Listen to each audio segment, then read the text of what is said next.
Baik, selamat malam Bapak Ibu Saudara yang dikasihi oleh Tuhan kita Yesus Kristus.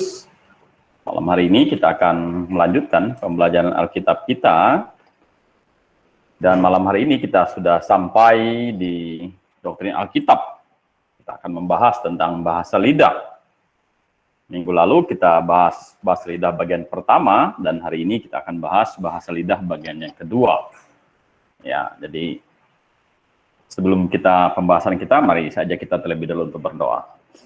Bapa kami yang ada dalam kerajaan surga, terima kasih untuk kasih setiamu Tuhan bagi kami di malam hari ini, berhikmat dan kemampuan bagi kami bisa belajar firman-Mu dengan baik. Bapa di surga, pakai hamba-Mu yang akan menguraikan firman-Mu. Kami semua yang mendengarkannya, baik kami mendapat berkat dari pembelajaran firman-Mu. Dalam nama Tuhan Yesus kami berdoa dan bersyukur. Amin. Ya, Bapak Ibu, Saudaraku yang dikasihi oleh Tuhan kita Yesus Kristus. Minggu kemarin kita sudah membahas tentang bahasa lidah, bagian yang pertama, di mana kita melihat bahwa istilah yang benar itu adalah bahasa lidah, bukan bahasa roh. Ya, karena dia tidak ada menggunakan istilah pneuma di sana, dia menggunakan istilah lidah, jadi bahasa lidah. Dan bahasa lidah yang di dalam Alkitab itu terjadi dalam Kisah Para Rasul, ya, Kisah Para Rasul pasal 2, itu adalah bahasa-bahasa. Jadi bahasa lidah yang terjadi adalah di mana para rasul, ya, mereka berbicara dengan bahasa orang-orang yang mendengar. Nah, jadi itu adalah benar-benar bahasa yang ada vocabnya, yang ada kata-katanya, yang ada grammarnya, yang ada kosakatanya. Ya, itu berbeda dengan apa yang dipraktekkan oleh banyak gereja hari ini. Nah, mereka bukan bahasa, karena itu adalah komat kamit saja, gitu kan. Sedangkan di Alkitab menggunakan bahasa yang lain, artinya bahasa yang ada di muka bumi ini, bahasa yang dimengerti, ya, bahasa manusia yang ada di muka bumi ini. Ya, jadi ketika hari Pentakosta, Injil diproklamirkan kepada seluruh bangsa waktu itu. Sehingga rasul-rasul tiba-tiba dikarunia oleh Allah, ya, untuk berkata-kata ke dalam berbagai macam bahasa yang dimiliki. Ya. Ya, jadi berbagai macam bahasa yang dimiliki oleh, ya, orang-orang yang hadir pada waktu itu. Nah, itu adalah esensi bahasa lidah yang sesungguhnya. Dan malam hari ini kita membuktikan lagi bagaimana sih bahasa lidah yang ada di dalam Alkitab. Ya, misalnya kita akan lihat jejak bahasa lidah dalam Kisah Para Rasul. Pertama, dalam Kisah Para Rasul kita bisa melihat ada bahasa lidah yang terjadi dalam Kisah Para Rasul setelah Pentakosta. Nah, jadi ada bahasa lidah kedua, kita sebut bahasa lidah yang kedua, yaitu dalam Kisah Para Rasul pasal yang ke-10 ayat 45 sampai 46. Ini terjadi di rumahnya Cornelius. Ya, dan dibilang, dan semua orang percaya dari golongan bersunat yang menyertai Petrus tercengang-cengang karena melihat bahwa karunia Roh Kudus dicurahkan ke atas bangsa-bangsa lain juga. Sebab mereka mendengar orang-orang itu berkata-kata dalam bahasa-bahasa sebenarnya. Dan tidak ada istilah roh di sini, karena dalam bahasa Yunaninya ini tidak ada istilah pneuma. Gitu. Ya, itu dalam bahasa-bahasa dan memuliakan Allah, lalu berkata Petrus. Jadi, rupanya, dalam Kisah Para Rasul pasal 10, di rumahnya Cornelius, di mana terjadi pencurahan Roh Kudus. Dan orang-orang percaya yang hadir pada waktu tiba-tiba mereka berkata-kata dalam bahasa-bahasa. Nah, itulah yang disebut dengan bahasa lidah. Dan fenomenanya seperti apa? Coba kita lihat ya. Jadi, dalam bahasa lidah dalam Kisah Para Rasul itu, bisa kita lihat nanti dijelaskan oleh Petrus, ya, di dalam Kisah Para Rasul pasal 11 ayat 15. Di sini katakan, dan ketika aku mulai berbicara, turunlah Roh Kudus ke atas mereka, sama seperti dahulu ke atas kita. Nah, Bapak Ibu Saudaraku yang dikasihi oleh Tuhan Yesus Kristus, Anda bisa lihat ketika Petrus, ya, memberikan pertanggungjawaban, ya, tentang bahasa lidah yang terjadi di rumahnya Cornelius. Dia dalam Kisah Rasul pasal 11, dia menceritakan sebenarnya apa yang terjadi. Nah, dia bilang, dan ketika aku mulai berbicara, Petrus bilang, ketika aku mulai berbicara, turunlah Roh Kudus ke atas mereka, sama seperti dahulu ke atas kita. Nah, sama seperti dahulu ke atas kita ini mengacu kepada peristiwa kapan? Nah, ini mengacu kepada peristiwa bahasa lidah yang terjadi di dalam Kisah Para Rasul pasal 2 pada hari Pentakosta. Nah, sekarang sudah masuk dalam Kisah Para Rasul pasal 10 dan Kisah Para Rasul pasal 11. Petrus bilang, ketika aku sedang berbicara di tengah-tengah orang yang tidak percaya kepada Tuhan, di rumahnya Kornelius pada waktu itu, dan mereka akhirnya percaya, ketika aku sedang berbicara, turunlah Roh Kudus ke atas mereka, sama seperti dahulu ke atas kita. Ya, jadi, rupanya, bahasa lidah terjadi dalam Kisah Rasul pasal 10, yang dijelaskan oleh Rasul Petrus dalam Kisah Rasul pasal 11 ayat 15 ini. Yaitu, peristiwa itu terjadi sama seperti pada kita dahulu. Nah, itu mengacu apa? Ya, coba kita lihat. Sebenarnya itu mengacu kepada beberapa hal gitu. Ya. Yang pertama adalah Kisah Para Rasul pasal yang ke-10. Ini bisa jadi adalah bahasa lidah yang terjadi kali kedua di dalam Alkitab. Yang pertama adalah dalam Kisah Para Rasul pasal 2 pada hari Pentakosta. Nah, setelah itu, dia bilang sama seperti dahulu terjadi atas kita. Nah, kata dahulu terjadi atas kita, ini mengacu kepada peristiwa yang terjadi di murid-murid pada hari Pentakosta. Dahulu terjadi pada kita. Ini mengajarkan bahwa bahasa lidah yang terjadi dalam Alkitab, itu peristiwanya cukup lama. Ya. Cukup lama terjadi setelah Pentakosta. Jadi ini adalah kali kedua terjadi setelah Pentakosta. Dia bukan berkata bahwa yang terjadi seperti kemarin, atau seperti 2 hari yang lalu, atau seperti 1 minggu yang lalu, tapi dia berkata ini terjadi seperti dahulu terjadi antara kita.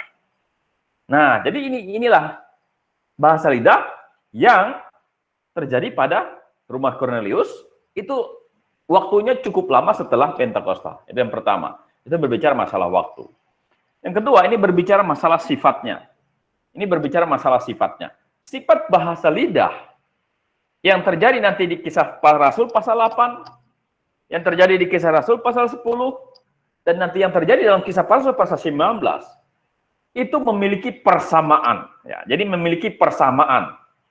Ya, persamaannya apa? Memang sama seperti dahulu terjadi ke atas kita. Sama seperti dahulu terjadi ke atas kita, itu merujuk kepada bahasa lidah yang terjadi pada hari Pentakosta. Dan apa yang terjadi pada Pentakosta? Kita mengatakan Roh Kudus turun ke atas mereka. Bahasa lidah dengan berkata ke dalam berbagai macam bahasa manusia pada waktu itu. Gitu. Dia bilang, kami orang Mesopotamia, kami orang Elam, kami orang Kapadokia, kami orang Arab. Ya. Rasul-rasul berbicara, bukankah mereka orang Galilea? Kenapa mereka berbicara pakai bahasa kita? Kita orang Elam, orang Kapadokia, Mesopotamia, kita orang Arab, katanya kenapa kok Rasul-rasul orang Galilea berbicara dalam bahasa kita? Nah, itulah yang dimaksud dengan bahasa lidah yang benar, yang sesuai dengan Alkitab. Di mana Rasul-rasul itu berbicara ke dalam bahasa manusia yang ada di muka bumi ini. Dan ketika terjadi di pasal 8, ketika terjadi di pasal 10, dan ketika terjadi di pasal 19, dikatakan sama seperti dahulu terjadi di atas kita. Sama seperti dahulu terjadi di atas kita apa? Ya, berbicara dalam bahasa-bahasa. Bukan seperti apa yang dipraktikkan oleh banyak gereja hari ini. Gitu. Bahwa bahasa lidah itu kayak bahasa komat kamit itu, yang tidak ada artinya. Ya, sandal lama, sandal baru, sikaraba-raba apa gitu kan. Itu bukan bahasa lidah. Karena bahasa lidah yang benar adalah benar-benar bahasa. Cuma memang para rasul tidak mengerti bahasa orang Kapadokia misalnya. Tiba-tiba mereka menggunakan bahasa orang Kapadokia. Sehingga orang Kapadokia bisa mendengar berita Injil dalam bahasa mereka. Nah, itu sebenarnya bahasa lidah yang diajarkan oleh Alkitab. Dan terjadi di Alkitab. Di dalam Kisah Para Rasul, itu terjadi 4 kali. di Yerusalem, ya, di pasal 8, di rumah Cornelius, dan juga di Efesus, di Kisah Para Rasul pasal 19. Nah, jadi bahasa ini dalam Kisah Para Rasul mengajarkan kepada kita hal apa? Ya, mengajarkan kepada kita tidak terjadi secara terus-menerus. Ya. Bayangkan dahulu terjadi. Padahal zamannya Kisah Para Rasul adalah zamannya pencurahan Roh Kudus sedang gencar-gencarnya. Gitu. Dan sedang gencar-gencarnya pencurahan Roh Kudus pun bahasa lidah tidak terjadi tiap hari, bahkan tidak terjadi tiap minggu, bahkan tidak terjadi setiap bulan. Itu seperti dahulu terjadi di antara kita. Ada rentang waktu yang cukup jauh antara bahasa lidah yang terjadi dalam Kisah Para Rasul pasal 2 pada hari raya Pentakosta dan bahasa lidah yang terjadi dalam Kisah Para Rasul pasal 10 di rumah Cornelius. Makanya sampai-sampai ketika Petrus mempertanggungjawabkan bahasa lidah yang terjadi di rumah Cornelius yang notabene adalah orang non-Yahudi, ya, sama seperti dahulu terjadi ke atas kita. Wow. Ini mengajarkan kepada kita apa? Mengajarkan kepada kita bahwa bahasa lidah yang dipraktekkan hari ini itu jauh bertentangan dengan apa yang diajarkan oleh Alkitab. Yang pertama, hari ini bahasanya bahasa komat kamit yang tidak ada kosakata, tidak ada grammarnya, tidak ada artinya, bahkan tidak ada di muka bumi ini. Bahasa lidah itu ya kayak minum obat, ya. Kayak minum obat. Kenapa misalnya kayak minum obat? Karena pagi dia doa dia bahasa lidah, siang dia berdoa bahasa lidah, malam dia berdoa bahasa lidah. Jadi pagi, siang, malam bahasa lidah itu terus menerus gitu ya. Padahal di zaman Alkitab tidak terjadi demikian. Di zaman Alkitab, di zaman Tuhan sedang mencurahkan rohnya, memakai para rasulnya, ya, itu pun berkata bahwa dahulu terjadi di antara kita. Nah, jadi itu ya, coba kita lihat lagi. Bahasa lidah Efesus itu terjadi di Kisah Para Rasul pasal 15 ayat 1 sampai 7 dikatakan bahwa dan ketika Paulus menumpangkan tangan di atas mereka, turunlah Roh Kudus ke atas mereka dan mulailah mereka berkata-kata dalam bahasa roh dan bernubuat. Saya dalam Alkitab tidak ada istilah bahasa roh ya. Yang benar adalah bahasa lidah ya. Jadi ketika Paulus menumpangkan tangan atas mereka, ya, dan mulailah mereka berkata-kata dalam bahasa lidah dan bernubuat. Nah, ini terjadi di Kisah Para Rasul pasal 1 ayat yang ke-7. Ya, jadi Kisah Rasul pasal 1 ayat yang ke-7. Nah, jadi apa yang kita bisa simpulkan dari bahasa lidah yang ada dalam Alkitab, terutama dalam Kisah Para Rasul, ya, yang kita dapat simpulkan yang pertama adalah, ya, seperti yang saya bahas tadi, bahwa bahasa lidah di rumah Cornelius itu sama dengan pada hari Pentakosta. Jadi pada hari Pentakosta bahasa lidah itu adalah benar-benar bahasa yang dimengerti oleh para pendengarnya, ya. Oleh para pendengarnya. Ya. Makanya kita bandingkan dengan bahasa lidah yang terjadi hari ini, itu adalah bahasa komat kamit, ya. Ya. Bahasa kumur-kumur yang tidak dimengerti oleh orang pendengarnya maupun oleh dirinya. Memang itu bukan bahasa lidah. Itu yang pertama. Yang kedua, bahasa lidah bukanlah sesuatu yang menetap pada seseorang. Anda bayangkan, Petrus bilang apa? Seperti yang dahulu terjadi di antara kita. Itu menunjukkan bahwa karunia berbahasa lidah itu bukan sesuatu yang melekat pada rasul. Yang kapan mereka mau berbahasa lidah, tiba-tiba langsung bisa berbahasa lidah. Tidak. Itu adalah sesuatu yang tidak menetap, yang kapan Tuhan ingin curahkan kepada mereka, baru Tuhan curahkan. Gitu. Nah, bukan sesuatu yang terjadi terus-menerus, tiap hari, tiap saat, bukan. Gitu. Dan tidak menetap langsung, menetap otomatis pada diri rasul-rasul, bukan. Gitu. Ya. Jadi, kapan Tuhan ingin berikannya, baru Tuhan berikan. Makanya, jedahnya bisa lama antara bahasa lidah di hari raya Pentakosta dengan bahasa lidah yang terjadi di zaman di rumah Cornelius. Nah, makanya seperti yang saya katakan tadi, bahwa itu berbeda sekali dengan orang-orang yang hari ini katanya berbahasa lidah. Pertama bahasanya adalah bahasa komat kami, bahasa yang tidak dimengerti, ya. Yang kedua itu adalah bahasa, ya. Yang kapan mereka mau berbahasa lidah gitu. Malah ada gereja satu gereja kayak suara tahu, keraba-raba sandal baru apa semua gitu. Langsung satu-satu ini gitu. Nah, jadi itu ya, itu berbeda sekali. Ya. Dan jarang terjadi. Nah, seperti yang saya katakan tadi, ini jarang terjadi. Dan dalam Kisah Para Rasul, pasal yang ke-10 tadi, ini adalah kali kedua tercatat dalam Kisah Para Rasul. Nanti kali ketiganya pasal 8. Dan tujuannya sama dengan yang pertama, yaitu menunjukkan pertobatan sejati. Jadi, apa tujuan Tuhan? Ya, memberikan karunia bahasa lidah yang terjadi di rumahnya Kornelius. Tujuannya sama seperti ketika Tuhan memberikan karunia berbahasa lidah kepada para rasul pada hari Pentakosta.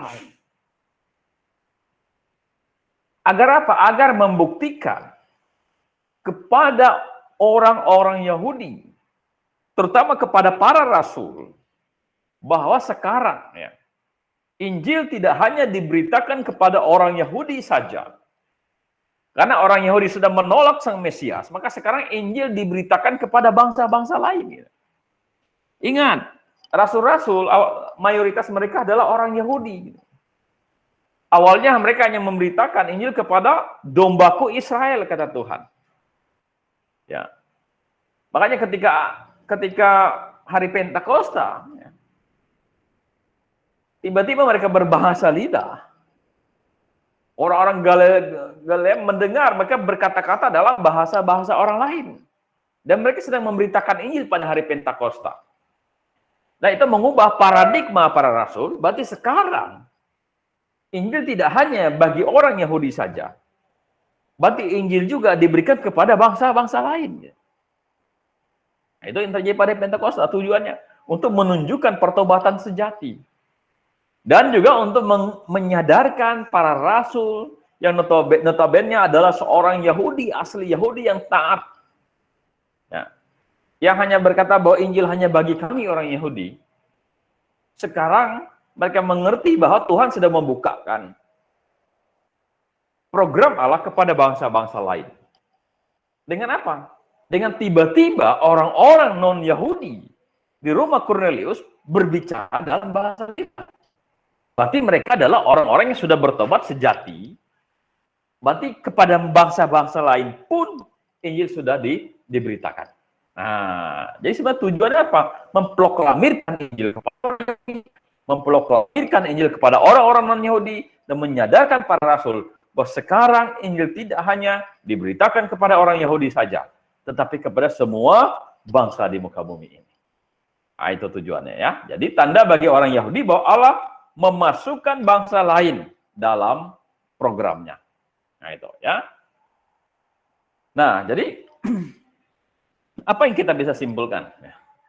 Yang kita bisa simpulkan adalah bahasa lidah ya, yang hari ini yang dipraktikkan oleh berbagai macam gereja ya, itu tidak sesuai dengan Alkitab atau malah bertentangan dengan Alkitab. Mengapa? Karena bahasa lidah mereka sekarang itu adalah bahasa komit-kamit. Sedangkan bahasa lidah yang Alkitab, yang sesuai Alkitab itu adalah benar-benar bahasa. Yaitu terjadi dalam Kisah Para Rasul. Ada 4 kali terjadi pencurahan Roh Kudus. Dan mereka berkata-kata dengan bahasa lidah. Ya. Dan itu benar-benar adalah bahasa. Yang kedua, bahasa lidah pada waktu itu jarang terjadi. Sampai-sampai Petrus berkata seperti yang dahulu terjadi di antara kita. Nah, bayangkan hari ini. Ya, ada kelompok-kelompok kekristenan yang masih mempercayai bahasa lidah masih ada sampai hari ini, padahal sudah tidak ada. Mereka berdoa pagi, siang, malam berbahasa lidah. Di gereja mereka berbahasa lidah rame-rame. Padahal kita bilang apa? 2 atau 3 orang.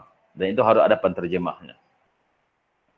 Kalau hari ini, ayo kita berbahasa lidah. Satu gereja berbahasa lidah. Bunyinya kayak suara tawon. Dan tujuan bahasa lidah adalah untuk memproklamirkan Injil kepada bangsa-bangsa yang belum percaya kepada Tuhan. Dan membuktikan kepada orang Yahudi bahwa Allah memasukkan bangsa-bangsa lain dalam programnya. Ya, itu ya. Nah, lalu kita akan melihat ya tentang baptisan Roh Kudus dan bahasa lidah ya. Karena baptisan Roh Kudus dan bahasa lidah itu ada kaitannya. Ya. Ya, jadi baptisan Roh Kudus dan bahasa lidah itu ada kaitannya. Ya, coba kita lihat ya.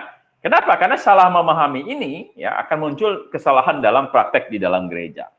Ya, di Alkitab mengatakan bahwa baptisan Roh Kudus itu terjadi 4 kali dalam Alkitab. Ya. Yang pertama 2 kali dengan penumpangan tangan. Ya. Ya, jadi kalau Anda baca dalam Alkitab, ya bahasa lidah itu terjadi ya 4 kali dalam Alkitab. Yang pertama 2 kali terjadi dengan penumpangan tangan. Yang di pasal 8 ya. Ya. Dan yang di Kisah Para Rasul ya, pasal 19. Ya. Itu terjadi dengan penumpangan tangan. Dan 2 kali tanpa penumpangan tangan. Ya. Hari Pentakosta tanpa penumpangan tangan. Di rumah Cornelius juga tanpa penumpangan tangan. Petrus bilang ketika aku sedang berbicara, turunlah Roh Kudus ke atas mereka. Ya. Jadi 2 kali dengan penumpangan tangan. Ya, dan 2 kali tanpa penumpangan tangan. 1 kali oleh Rasul Yahudi, 1 kali oleh Petrus. Petrus adalah Rasul Yahudi. Ya. Dan 1 kali oleh Rasul non-Yahudi, yaitu dalam Kisah Para Rasul pasal 19 ayat 1 sampai ayat 7 yang dilakukan oleh seorang bernama Paulus.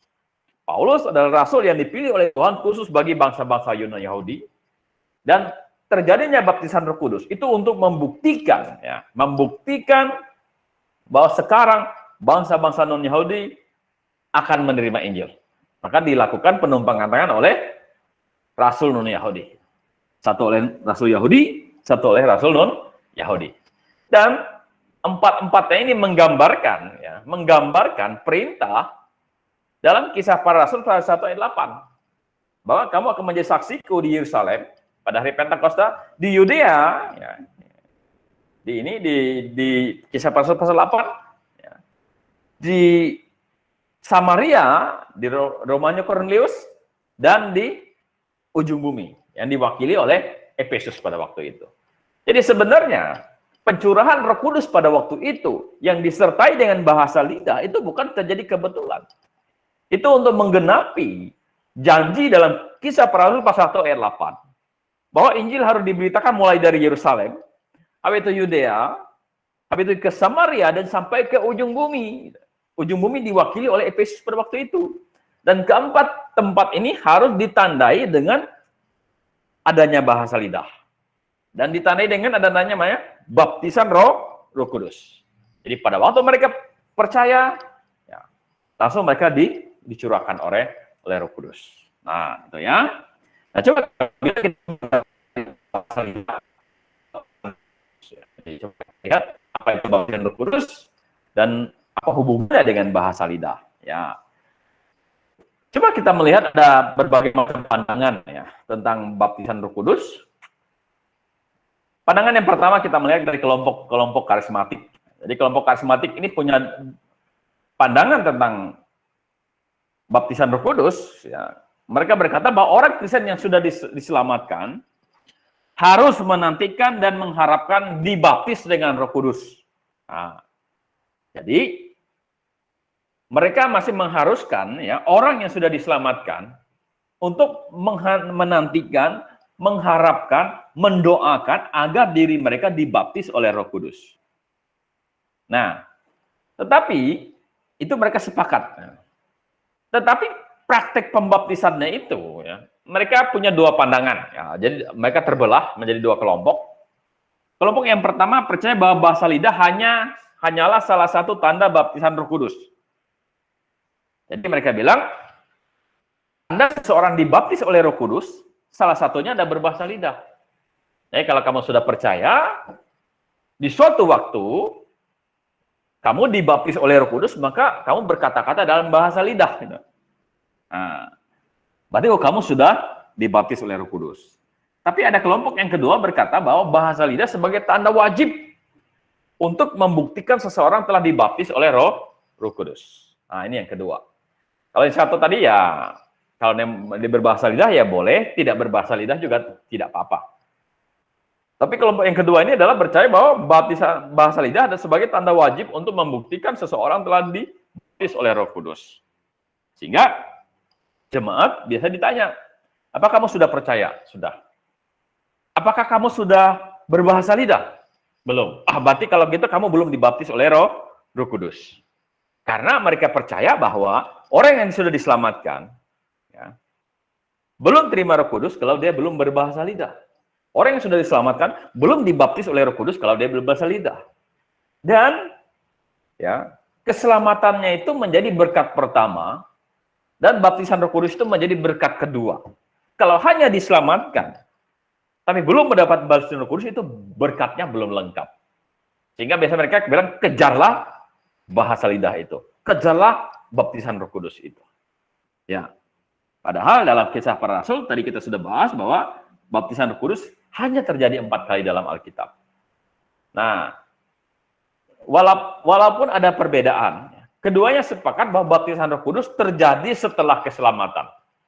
Jadi orang selamat dulu, habis itu sekian waktu, ya tiba-tiba dia dibaptis oleh Roh Kudus, entah berkata-kata bahasa lidah, entah wajib berkata-kata bahasa lidah. Tapi keduanya sepakat bahwa peristiwa itu terjadi setelah keselamatan. Ya, entah berapa waktu tidak jelas, yang jelas setelah keselamatan. Nah, bagaimana pandangan Alkitab? Coba kita lihat janji dulu ya. Janji baptisan Roh Kudus itu ada 5 janji ya. Dalam Matius pasal 3 ayat 11. Ya, Yohanes bilang, aku membaptis kamu dengan air, tapi kemudian dia akan membaptis kamu dengan Roh Kudus. Ya, Markus 1 ayat 8 hampir sama janji Tuhan Yesus. Lukas 3 ayat 16 juga hampir sama. Ya, Yohanes 1 ayat 33 juga sama. Kisah Para Rasul pasal 1 ayat 8. Ya, apa? Kisah Para Rasul pasal 1 ayat 8. Kamu akan menjadi saksiku. Ya. Nanti Roh Kudus akan turun ke atas kamu, dan kamu akan menjadi saksiku di Yerusalem, di Yudea, di Samaria, sampai ke ujung bumi. Itu adalah janjinya. Ketika Roh Kudus turun di atas kamu, baru kamu akan menjadi saksiku di Yerusalem, di Yudea, di Samaria, sampai ke ujung bumi. Nah, ini ada janji-janjinya. Dan penggenapannya bagaimana? Ya, penggenapannya coba kita lihat. Terjadi pada hari Pentakosta di Yerusalem, di Samaria, ya, di rumah Kornelius, di Yudea, ya, di Efesus, ya. Dalam Kisah Para Rasul pasal 19, di ujung bumi. Nah, dari situ apa yang kita bisa lihat? Ya? Yang kita bisa lihat adalah sebenarnya baptisan Roh Kudus, ya, dan disertai dengan bahasa lidah, itu merupakan peristiwa sejarah untuk menggenapi janji dalam Kisah Para Rasul pasal 1 ayat 8. Untuk membuktikan Injil diberitakan kepada semua makhluk gitu. Ya. Semua makhluk gitu. Dan karena baptisan Roh Kudus adalah baptisan yang terjadi dalam sejarah, menggenapi Kisah Para Rasul pasal 1 ayat 8, maka hari ini tidak ada lagi baptisan Roh Kudus. Ya, tidak ada lagi baptisan Roh Kudus gitu. Kenapa? Karena yang terjadi sekarang adalah Roh Kudus mendiami setiap orang percaya. Kapan itu gitu? Ketika dia diselamatkan gitu. Memang ada perbedaan ya. Orang percaya sebelum hari raya Pentakosta, ada yang orang percaya setelah hari Pentakosta. Nah, setelah keempat peristiwa pencurahan Roh Kudus, baptisan Roh Kudus itu, apa bedanya? Bedanya adalah orang percaya sebelum hari Pentakosta, mereka belum didiami oleh Roh Kudus. Ya. Mereka belum didiami oleh Roh Kudus.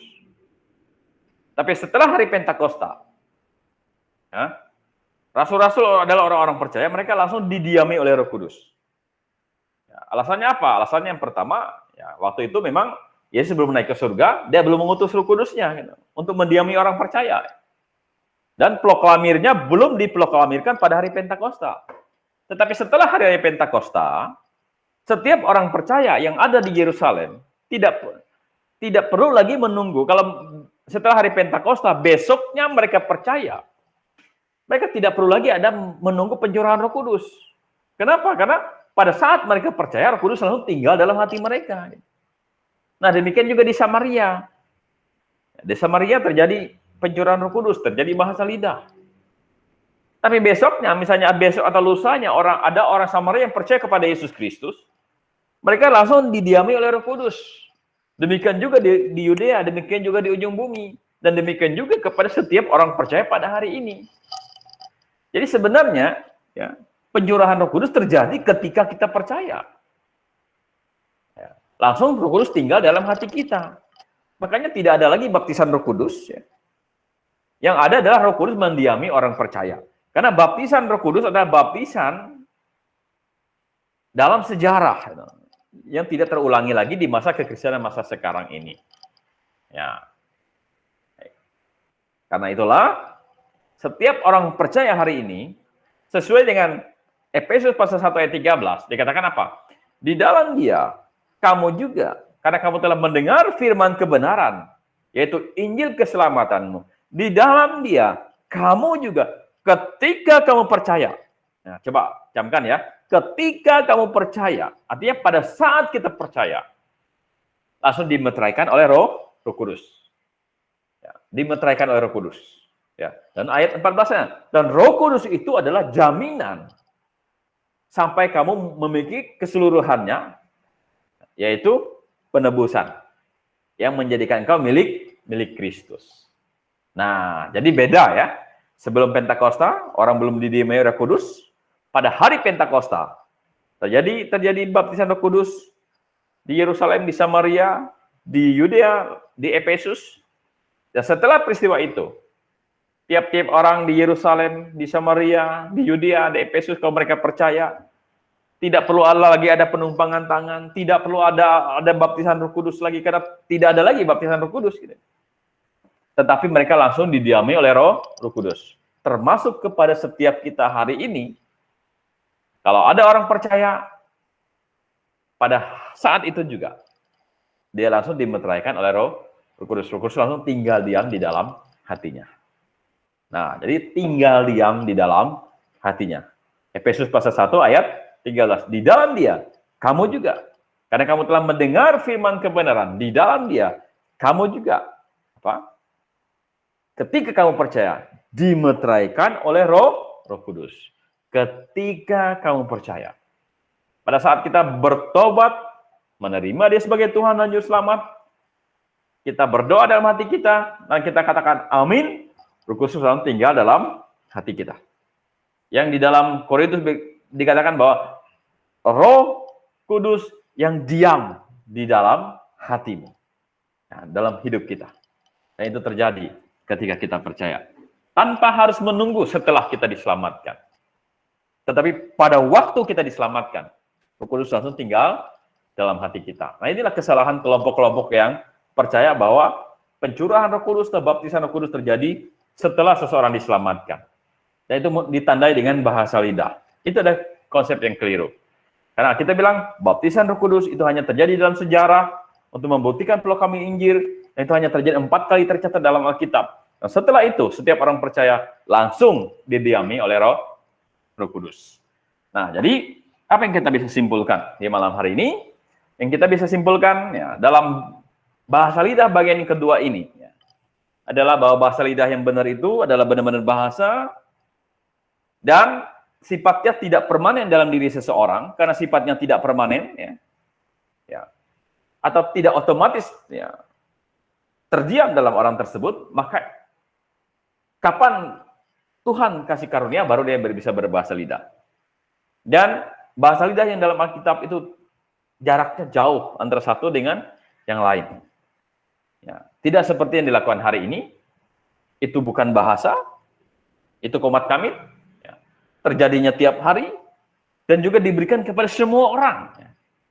Ya, minggu depan kita akan bahas baptisan bahasa lidah dalam tahap yang ketiga. Kita melihat bahwa baptisan itu, bahasa lidah itu sebenarnya adalah karunia. Dan karunia itu hanya diberikan kepada orang-orang tertentu. Kalau semua orang bisa berbahasa lidah, itu bukan karunia. Gitu. Itu bukan karunia. Gitu. Itu bukan karunia khusus, itu bukan karunia ilahi. Gitu. Itu namanya pasaran. Gitu. Semua orang bisa berbahasa lidah. Gitu. Apalagi hari ini ada, saya lihat di YouTube, hamba Tuhan bilang, kita tidak boleh berbahasa Indonesia, saya tutup semua lidahnya, pakai bahasa Indonesia.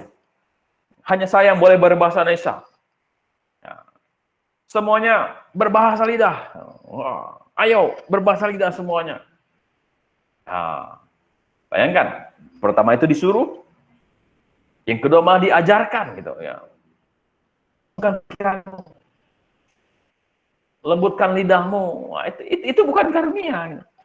Sesuatu yang diajarkan itu bukan karunia. Gitu. Dan kalau diberikan kepada semua orang juga bukan karunia. Gitu. Karunia itu diberikan kepada orang-orang tertentu. Dan tidak terjadi tiap-tiap hari. Gitu. Nah, kalau hari ini ya tiap hari. Saya minum obat pagi, siang, sore, dia bahasa lidah. Lagi di jalan, dia bahasa lidah. Lagi di mana, bahasa lidah. Nah, itu. Dan bahasa lidah. Ya. Waktu itu terjadi baptisan Roh Kudus disertai dengan bahasa lidah. Dan hanya terjadi 4 kali dalam Alkitab, dan itu adalah sejarah. Ya, adalah salah kalau hari ini ada gereja yang mengejar baptisan Roh Kudus. Bukan bukti seseorang sudah diselamatkan, harus berbahasa lidah. Bukti seseorang diselamatkan, harus menantikan pencurahan Roh Kudus. Yang dikatakannya adalah baptisan Roh Kudus. Padahal, yang benar adalah ketika kita percaya, kita langsung dimeteraikan Roh Kudus. Terus diam dalam hati kita. Dan itu diberikan kepada setiap orang yang percaya pada hari ini. Ya, jadi itu ya, pembahasan kita di sesi yang ke-2 ini tentang baptisan bahasa lidah dan baptisan Roh Kudus bahasa lidah yang terjadi dalam Kisah Para Rasul. Jadi saya pikir kita poinnya tiap kali pertemuan tidak perlu terlalu banyak. Nah, kita poinnya sedikit-sedikit, yang penting bisa jelas dan kita bisa mengerti dengan baik. Oke, sampai di sini. Ada pertanyaan?